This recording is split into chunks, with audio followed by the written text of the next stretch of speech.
Hi there Star Wars collectors, and welcome to another Bosk's Bounty video. And in this video we're going to be taking an exclusive look at one of the vintage collection reveals from MCM London Comic Con. In fact, as this video is being posted, the panel will have just finished, and I believe there will be 3 figures in total which will make up the remaining slots in the Padme and Shaak Ti wave that were revealed at New York Comic Con a couple of weeks ago. So I'd like to say a big thank you to Hasbro for this reveal, and as always we can take a look at the high-res images. I will be giving you my thoughts and of course let you know the all-important pre-order information. So as you can see by the thumbnail, the figure that we have to take a look at in this video is the Stranger from the Acolyte, also known as Qimir, which is fitting as this figure allows for both looks of the character. Now, I make no secret of the fact that the Acolyte isn't exactly my favourite thing to come out of Disney Star Wars, but I do like the look of the character, and for me he was the best thing about the show. And it's hard not to enjoy a Sith type character wielding a red lightsaber. They always tend to make pretty good action figures.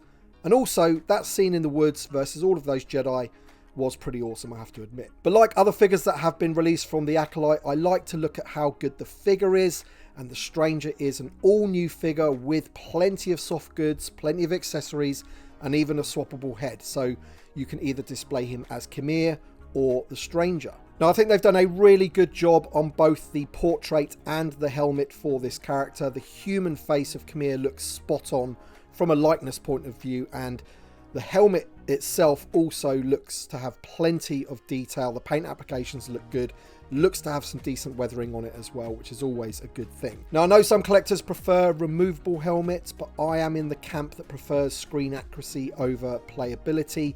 And as the helmet is a swappable piece, it seems to be nicely in scale with the rest of the figure, so there's no Sabine Wren issues here. Underneath the soft goods, the figure is sporting kind of like a martial arts outfit, all in black, very sort of Cobra Kai-esque, and with a gauntlet on his left forearm and a nicely detailed tattoo on the right forearm. To pose him as the Stranger, you're going to want to make use of those soft goods, which look to be like a 2-layered piece and seem to drape nicely over the figure, which is always a good thing. You always want well-fitted soft goods. So all in all, I think he looks really good, and I think it will please a lot of people, this figure, especially fans of the show. And if you aren't a huge fan of the show like me, then of course you get to have another cool looking Sith character to add to your ranks. In terms of accessories, we get 2 lit lightsabers, one with the longer hilt and one with the shorter version, which if I remember correctly kind of connect together to make one longer hilt. And we do get the unlit lightsaber hilt in its longer form, but unfortunately with these images I'm unable to tell whether that piece actually comes apart to make 2 unlit lightsabers, but I'm pretty sure it's probably just the one. It does however attach to the figure's belt, which is obviously a good thing. In terms of the card back, they've gone for a really great image of the Stranger with the helmet on, with his red lightsaber ignited. Very good choice of image in my opinion, really moody card back. And out of all of the figures that we have from the Acolyte, this is definitely my favourite and was probably my #1 choice from that show that needed to be made. I think this figure definitely needed to be made, and I'm glad it is in the line.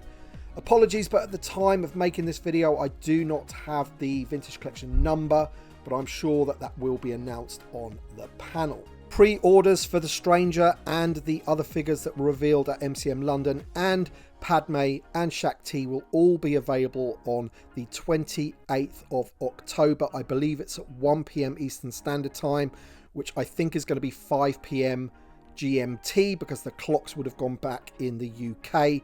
And obviously with the clocks going back, it all gets a little bit confusing until they actually do go back. So if I'm an hour out, I do apologise. But October 28th is when you are able to order this entire wave. Alright then guys, so that's my exclusive reveal of the Stranger for the vintage collection. A much needed figure for the line, one that is highly requested. He does very well in various fan polls. So there you go then guys, he is being made. You don't need to vote for him anymore. You can pick another character now. So there you go. Let me know your thoughts in the comment section below. Thank you so much for watching. Thank you to my Patreon supporters and channel members as always. Your support means a great deal to me and is greatly appreciated. So thank you so much. Thanks for watching everybody, and we shall see you on the next one.